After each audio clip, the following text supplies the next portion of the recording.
Hi, it's me, Honey the Solar Punk. Today we're going to talk more about natural plant dyes. Last time you were here, I tried out the purple cabbage in vinegar solution, which is still going strong. And here's some of the test swatches. I can't find the paper test swatch for some reason. I don't know what happened to it. But I have the fabric one and the clay one, and we're going to see what happened, what it turned out to. It started off with this deep purple color.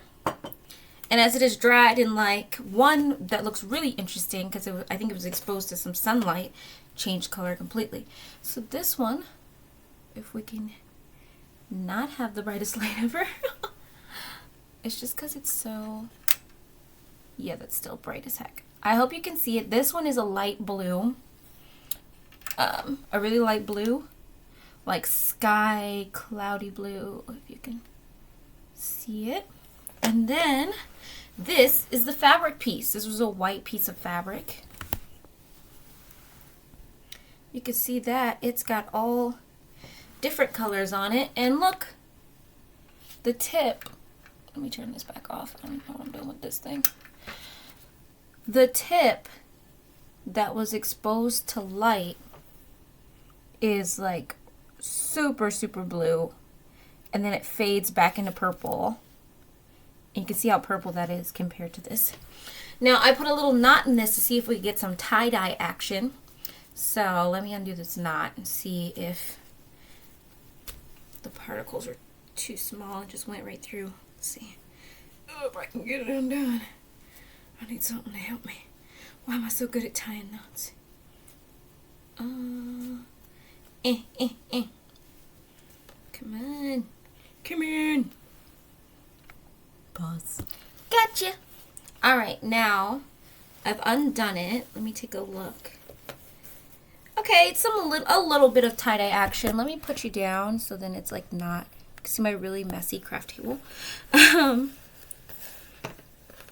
There's a little bit of like differentiation in tie-dye action here with this being super light. That's where the knot was. Well, the knot was like these two sections. In the middle, though, there's still some different colors and stuff. I mean, I kind of like it. Some people might not like there's like 5 different colors in one piece of fabric, like how the blue is like turned dark and teal on this side and then just purple on this side. But I think it's interesting. If I had a garment made completely of like all these different shades, I think that was so cool. So that is the results of the purple cabbage in vinegar solution. Let's try a different one. Let me get another piece of scrap fabric if I can buy one. Come on, scrap fabric. Be a scrap. Where's the scissors at?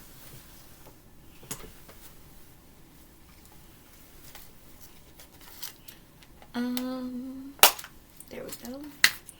I'll use these tiny sewing scissors. This'll work. Cut, cut. Come on, cut. This is not working. I have craft scissors. Give me 1 second. Alright, so I got some scissors and cut these up. So the next one we're going to try is, let me get through all my paintings. This is my mixed media palettes. I really like these. If you're just a hobby painter, I like to use them. I really wish I knew where that swatch was. It was in here, but I just went through my book and like cut out things that were just like random notes that weren't supposed to be in my art book. So let's go back. So these are the pieces of fabric. 1, 2. Now the next one we're doing is going to be hibiscus.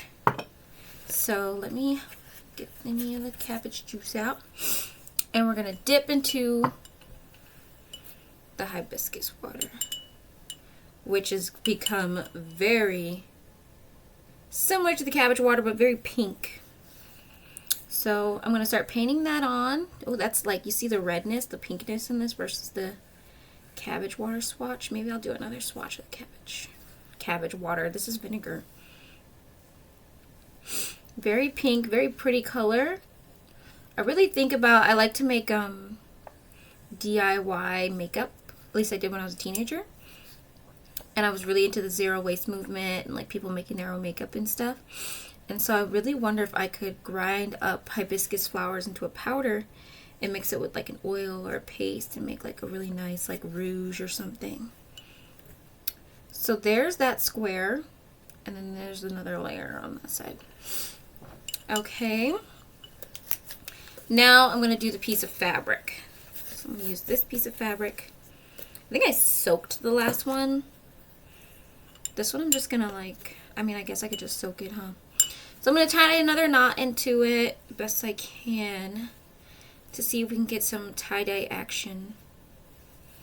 You know, it's literally so hard for me to get out the first knot. If I can even get this into a knot. Okay, we're not doing a knot in this one because it's too small. It's stressing me out. So I'm dunking it in the hibiscus and vinegar solution, which is way more red than I like can see in the container. Like, you can see how red that looks. And I'm just gonna let that soak in there and give it a poke every once in a while. I'm gonna let that dry.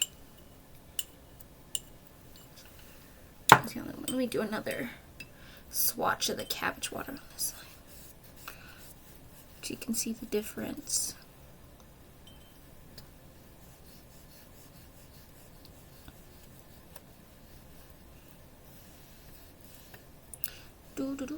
Yeah, much more blue, purple essence there. Wow, the hibiscus is very blush pink, very rosy. Okay. Alright, cabbage and hibiscus. Alright, come back again soon to see the results of that plant dye. And that's going to be, these aren't even like ground up or powdered. It's just the hibiscus, like tea, like dried hibiscus flower and vinegar. This is what the fabric is looking like so far. Oh, wait, let me bring the camera back down. The fabric is looking like so far. Really cool. And if you're like really into sewing and you just find some cheap canvas or some cotton or linen, usually easily use these plant dyes to dye your fabrics like they did back in the ye old times. And have some really pretty and interesting colors. So that's my second video on plant dyes, hibiscus. Come again for the results and the next video. That was me, Honey the Solar Punk, by Let Life Imitate Art.